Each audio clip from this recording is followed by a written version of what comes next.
Okay, so this is that Cursed Hollow map replay that we royally screwed up on. I'm starting a little bit ahead because the first 2 minutes we actually do pretty good lane soaking. I just wanted to show this kind of weird bug where for a second there it looked like you were riding on top of your jet, Sam. Anyway, in all lanes we do a pretty good job of just lane soaking, not dying, and kind of staying even up until 2 minutes and 30 seconds, which is when the first tribute spawns. So just going to skip ahead to 2 minutes. And right away, I think it was Judd that made the suggestion, hey, we should mount up because it's kind of getting close right now. And we're like, okay, oh no. The game timer and the replay timer are wrong.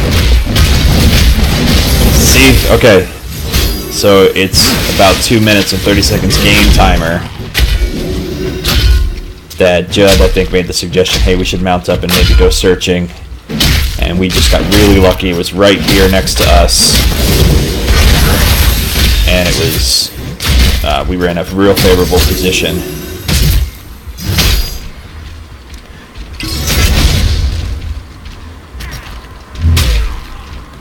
Yep, right there. There we go. I hear you. Boom. I just walked right past it, and we're already in the best position we could possibly be. Look, now they're in the choke. Tyler, you came down right away, which was great, because now it's going to be a 3-2 until ETC gets here. Jesse, you rotated mid, which was good, because now you're lane soaking. ETC's coming down to help. But we've already got Uther overextended with no mana and health, and he gets fucked, and now it's a 3v2 again, and Jesse comes in, and we're kicking their assholes! I missed a hook there, but that's okay. Now we're getting it. Couldn't have gone better. Maybe we could have killed a couple more people, but we didn't lose anybody. We had Sam soaking up top, which was good. So that's about the only good thing about this replay. Now it's going to start to hurt.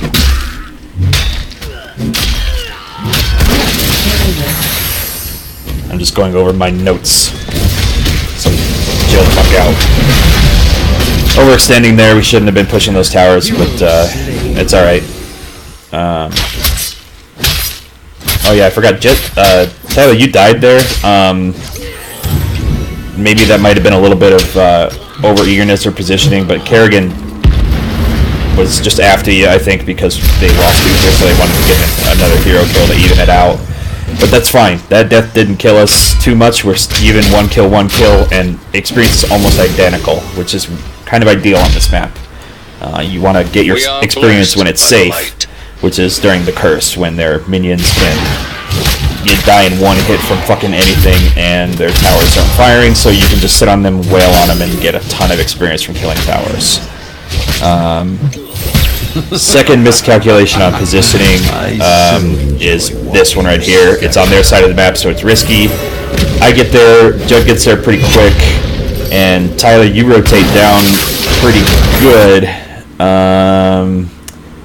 And Sam, you did a good job of coming down to help as well.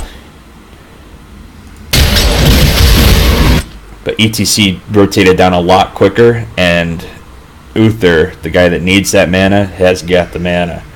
So he's going to be able to more effectively heal his team. So this 3v3, and plus our positioning right here is really jacked up. Tyler starts to get pounded on by Thrall, and I should have peeled off to help you a lot sooner. But right now you're going to retreat, and he's going to chase you down, and I'm going to not even ever catch up to you to try and help you, and I'm leaving Judd at half health in a 2v1 against ETC and Uther, and Sam's not even there. So this one was kind of just a positioning weird mess up. I don't know if you go down, Tyler. No, you end up getting out, but now it's we're starting to get a better positioning there. Judd, you should have backed off, and now you're going to get walked down. Waited for me and Sam to get there. We might have had that 3v3 a little bit better, and now it's even compounded worse because Kerrigan's coming down and they've got it. So, but again, we're not that far a level behind. It's only a quarter of a level, but it's 1 kill to 3 now, where it should have been 1 kill to 1 kill, and we would have been dead even. So, Jesse, that was the correct decision. Get siege as soon as you can after that spawn. Me and Judd waited way too long, and then we're out of position on this third spawn in for the tribute.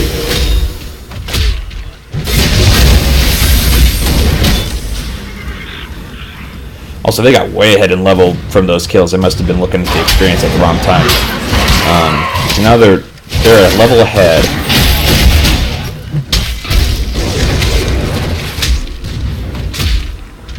And this next one's going to be real bad. Jesse, you guys did a fantastic job, by the way, dealing with this back and forth fucking harassment. That was an amazing vault away from that wall.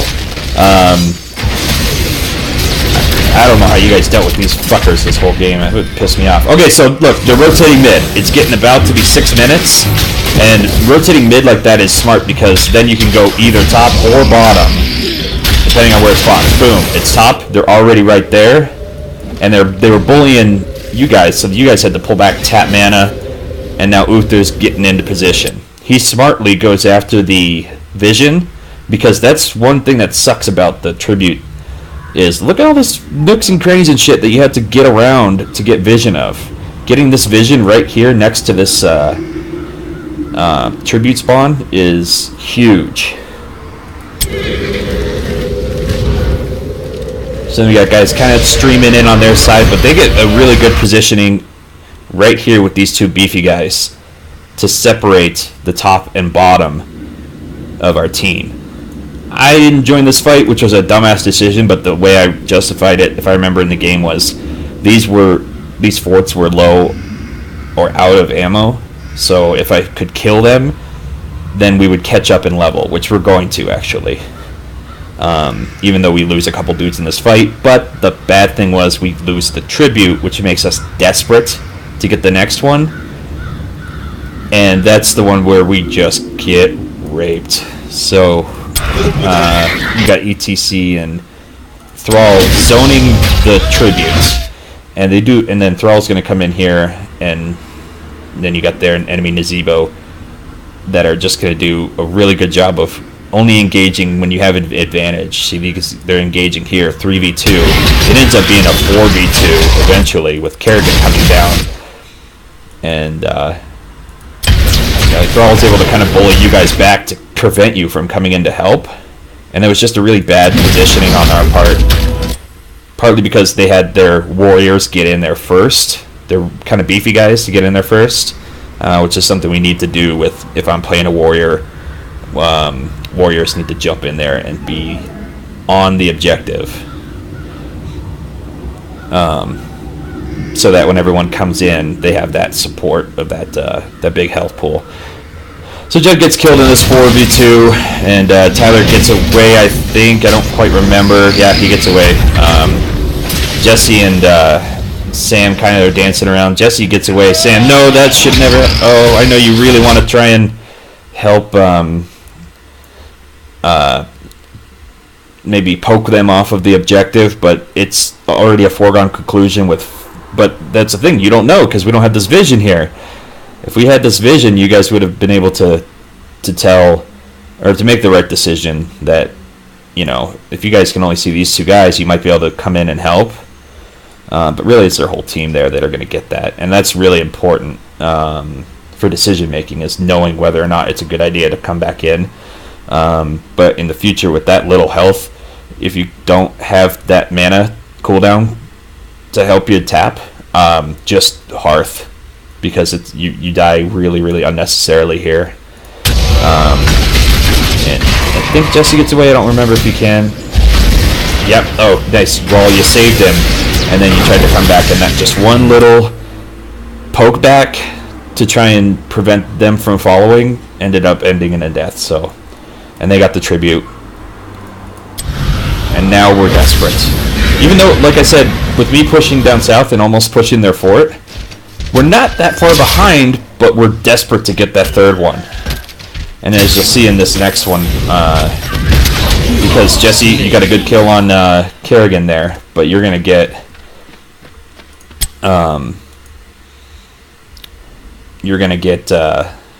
ultimated fucking hard by this Nazebo here, who I guess it's a smart decision to keep this vision, because he just stayed back there and prevented you from getting it. And then I think you hit in these bushes because you knew he was back there, and he just got a better wombo on you with his ravenous spirit. But now we're going to be down you and Tyler in the next fight, or Jesse. Slain. Yeah, see, there he was. He just womboed you. So now we're making a really late decision. We should have been going after these like a minute ago, 6 minutes and 40 seconds. I think if my notes are correct. So this is really late. Me and Judd are engaging this siege camp, and by then, again, the team had a good plan.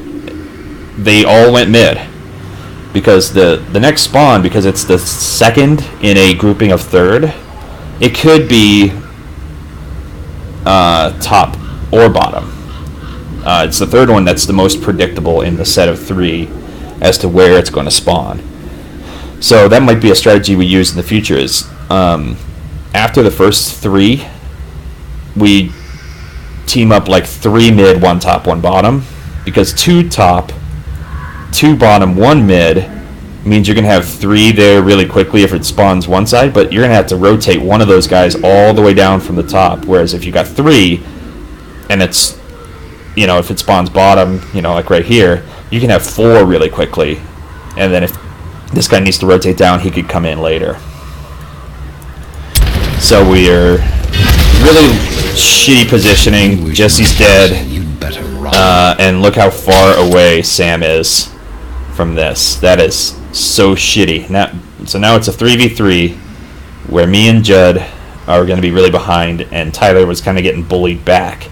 So look how far ahead they are in positioning to getting this thing, which is really good for them. They're going to get in there in a really nice wide area, and we are going to get fucked by this tiny little choke. And a better way of coming about that would have been to come around this way and come through here. And this, just because it's wider and a little bit more manageable, and it's a little bit more of like a front line, where I could have been out here and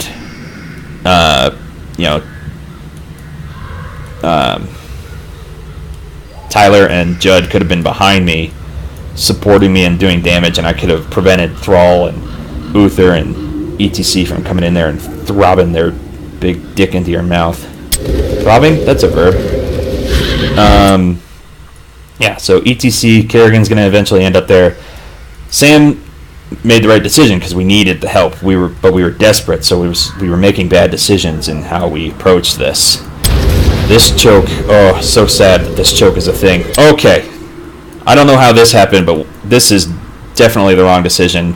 Tyler, I think maybe you might have just seen Uther and thought it was just him right there, and we're just kind of seeing a hindsight as 2020 bad decision making, because you didn't see that Kerrigan was right here, ETC was right around the corner as well, and Uther or Thrall hidden in the bushes here. But this is such a risky move to try and get a quick hero kill. You almost have to assume there's guys back here if you don't have vision. And we really needed to wait on Sam before we engaged. So when you moving out kind of early kind of forced everyone's hand, and then it just becomes a clusterfuck from there. So you get engaged, boom, stun, Thrall's the lightning on you, and now it's going to be a chase for Tyler. And Sam's like, no, wait, let's back up a little bit. He's wanting to group up back here. I think that's why he pinged there. I don't remember. So they're going to chase Tyler down, blowing ultimates. They really want you dead, Tyler, because then it would be a 4v2. They don't see Sam coming in, but a 4v3 is still bad. You do end up getting a little bit of a save from Sam right there, but now they're pushing out of this choke, and Judd got pushed back around, so he's having to make this really long run around because he can't engage this way, or he's screwed too. So now it's Tyler's going to get knocked down, and then they're also focusing me down as well, just to because I was alone there up with Tyler before Sam got there. And I'm going to go down pretty easily. That was a good wall, but a better wall would have been just to block it off completely and us retreat. But again, we were still desperate for that third tribute capture, because we let them get away with the second tribute capture unnecessarily, and they did a really good job of getting the third. So this fourth one, since we got the first one, was so important. We made bad decisions, and we tried so hard to get it. We ended up getting just, I think, four team wipes. I go down here. Judd and let's see, yeah, Judd and Sam and Jesse. Jesse came down to help, but it's still going to be Kerrigan's going to cap it while it's a 3v3 eventually, because I'm going to go down here in 1 second. And now they've already got the cap, and it's the thing is really compounded. I think you maybe accidentally tapped that boss, or she did. Yeah, Jesse, I think you tapped that boss, but it doesn't end up hurting us. It's going to be compounded because we're going to get cursed, and we're going to have 3 people dead. I go down. Sam goes down. Judd, I think you get out of there, and Jesse, I think you get out of there. Oh, no. Judd, yeah, you should have retreated a lot sooner. It was already... So there was a couple bad decisions this game where we should have retreated a lot sooner, and it would have made a worse situation not as bad, because we would have had people alive. But from this point on, they're just 2 levels ahead, and we come back a little bit later, but they've already got a tower advantage on us. They've broken down towers, and it's a lot. Even though we're back, like even in levels, the map is no longer even, so they just end up pushing and winning eventually. So that's that replay, which was a painful thing to analyze and watch, because there were so many little things that we did that ended up making a huge impact on whether or not we won or lost the game.